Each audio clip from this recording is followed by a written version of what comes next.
শাসককে হটানোর নিয়ম আছে, সেটা হলো মুসলিম শাসক যদি হয়, যতদিন পর্যন্ত তার নাম মুসলিম, তার অপরাধ এবং অন্যায়গুলোকে নোট করতে হবে, যাচাই করতে হবে, পর্যালোচনা করতে হবে যে যে সমস্ত অন্যায় অপকর্ম করছে এর মধ্যে স্পষ্ট কুফরি মুরতাদ হওয়ার মতো, স্পষ্ট মুরতাদ হওয়ার মতো কাজ করতেছে কিনা, স্পষ্ট সে কাফের হয়ে গেছে কিনা।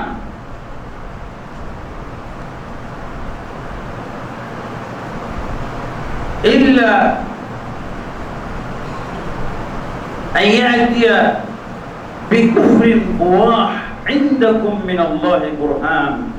আল্লাহ রাসূল সাল্লাল্লাহু আলাইহি ওয়াসাল্লাম বলে দিয়েছেন, যদি শাসক এমন অন্যায় করে যে অন্যায়টা হলো কুফরুন ওয়াহ, কুফরুন ওয়াহ মানে স্পষ্ট কুফরি,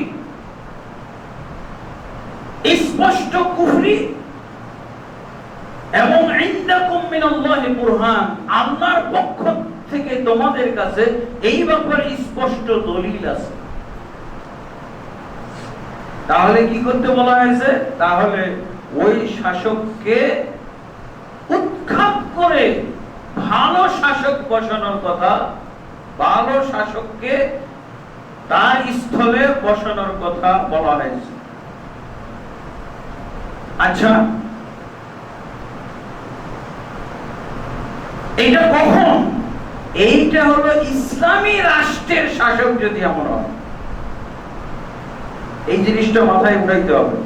এই জিনিসটা কিন্তু শতকরা একজনও বুঝতে সক্ষম না।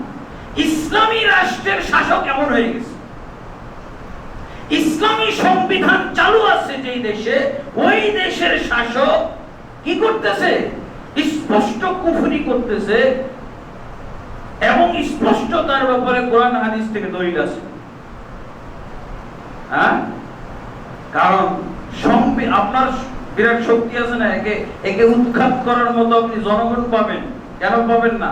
কারণ এই দেশের সংবিধান ইসলামী, কোরআন এবং হাদিস হলো সংবিধান। তা আপনার শক্তি আছে না তাকে সরানোর? এই যে দেখো, আমাদের দেশের সংবিধান হলো ইসলামী, এই যত হাদিসগুলো আছে, শাসককে উৎখাত করে দাও, শাসককে তাড়িয়ে দাও, শাসককে হত্যা করে ফেলো, আছে না হাদিসগুলো? বহু হাদিস আছে। এগুলো কোন শাসক? এগুলো ইসলামী রাষ্ট্রের শাসক। ইসলামী রাষ্ট্রের সংবিধানটা ঠিকই আছে, এই সংবিধান বহির্ভূত হয়ে ব্যক্তি অথবা ব্যক্তি বিশেষরা এরকম কুফরি চর্চা করতেছে, কুফরি কাজ করতেছে। জনগণের একটা শক্তি আছে না, যে আমাদের দেশে কোরআন হাদিসের সংবিধান, কোরআন হাদিস এক নম্বরে, ইসলামের বিধান এক নম্বরে মানতে হবে তুমি শাসককে, আর তুমি কুফরি কাজের সাথে জড়িত হয়ে গেছো। জনগণকে এটা বুঝাইলে সহজে একে উৎখাত করা যাবে না।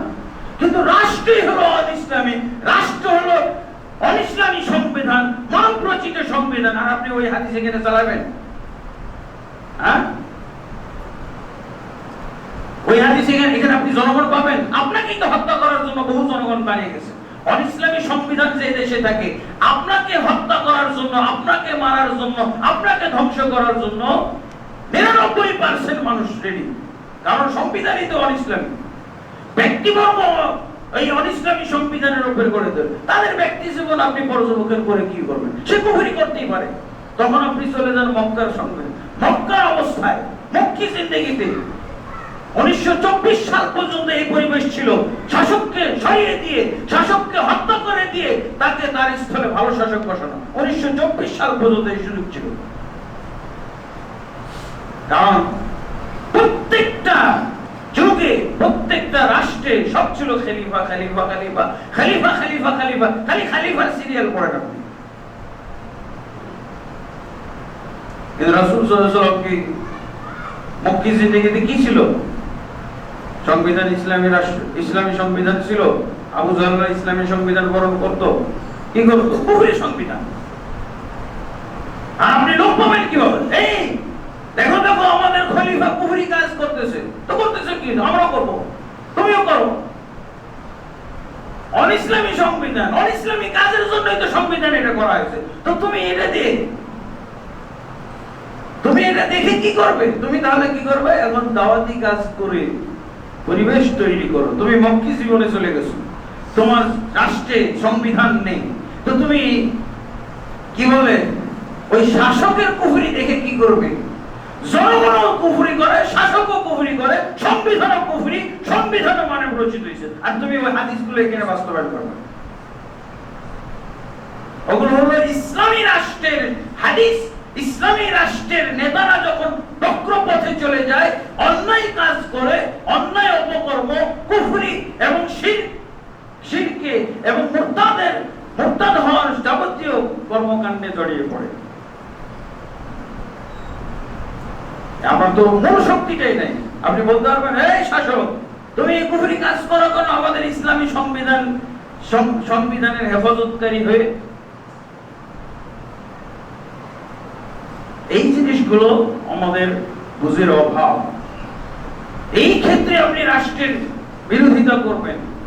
আল্লাহ রাসূল সাল্লাল্লাহু আলাইহি ওয়াসাল্লাম তো বলছেন, রাষ্ট্রের যদি নেতারা খারাপ কাজ করে, অন্যায় কাজ করে, আপনি তাদের বিরুদ্ধে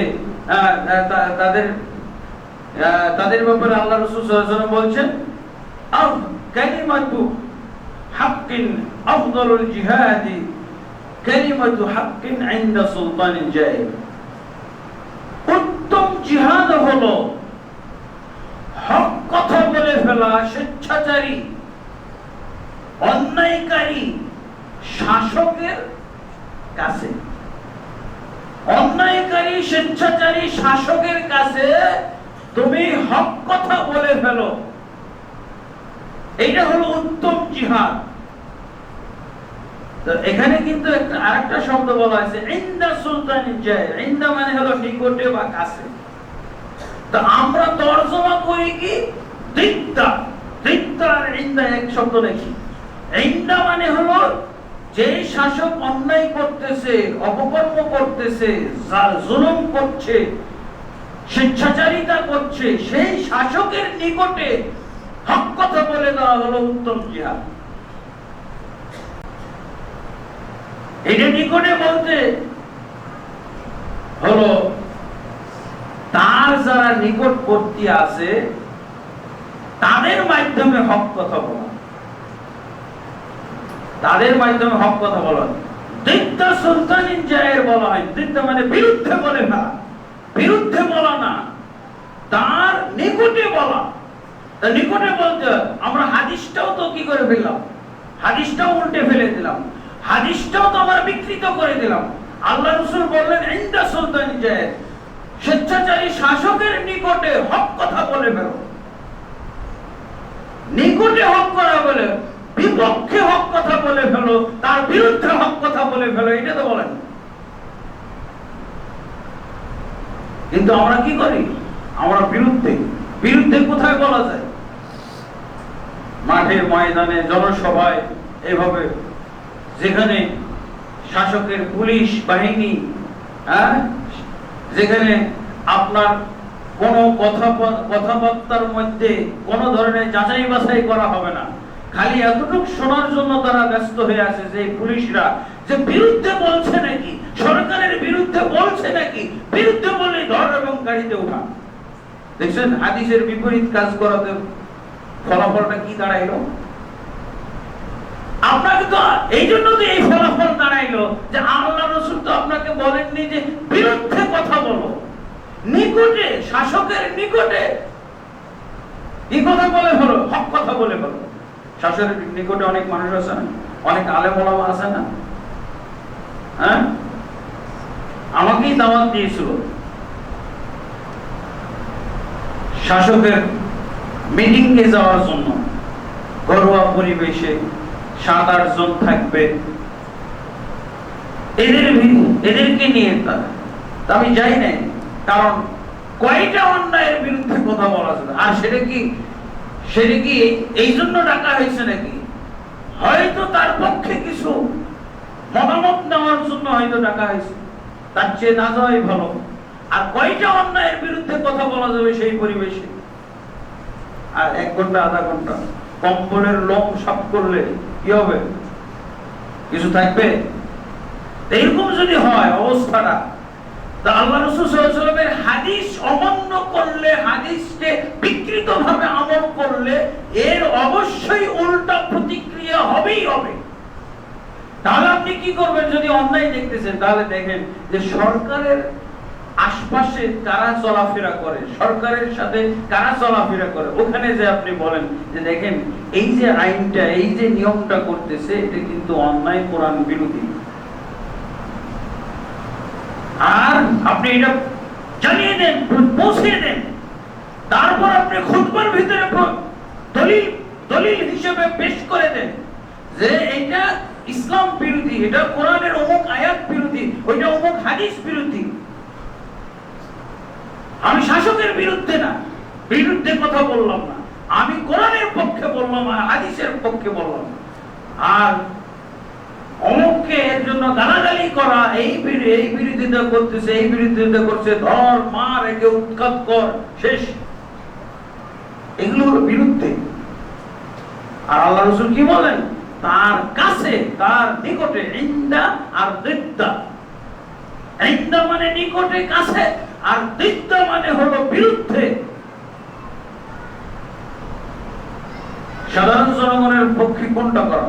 কোরআন হাদিসের বিধানটা বলবে, বিরুদ্ধে, শাসকের বিরুদ্ধে বলার দরকার নেই।